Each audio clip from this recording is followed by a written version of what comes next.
So why do I think DJ Moore is a risky investment for 2024 fantasy football? This is a Fantasy Sports Boss. Make sure you hit that subscribe button if you're new. So DJ Moore, last year, 2023, was one of the best receivers in fantasy football. Like, the numbers were just insane. As far as the numbers exactly, 96 catches, 1,364 yards, 8 touchdowns, 14.2 yards per catch. Like, he was just a cheat code at times. I had some spike weeks that were truly out of this world.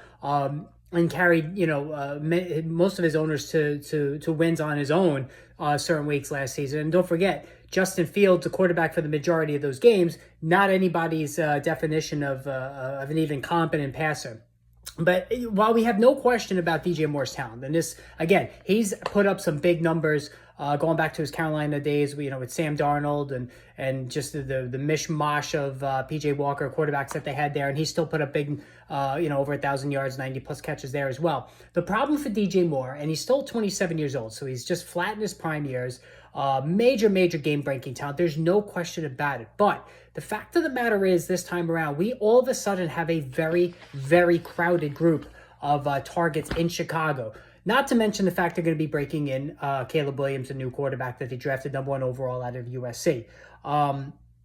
And here's the thing. So also last season, 44% of Moore's receiving yards were 44% of the Bears' receiving yards were from DJ Moore last year. That was the most in 11 years, okay? That ratio of 44% of the receiving yards coming from one player, the most in 11 years. So that right there is an outlier. So alone on through that statistic, DJ Moore is going to jog back. Now, not only did they trade for Keenan Allen, who is an absolute target hog and has been throughout his career with multiple 100-plus reception seasons, but they also drafted Rome Odunze, who was one of the best receivers in the 2024 NFL draft. Just a big-time talent, especially around the red zone, yards after catch ability. This guy's got it all. And he's a number 3 receiver. And don't even forget Cole Kmet, who had dropped a single pass last year, one of the most effective tight ends on a per-target basis last year. He's still there as well.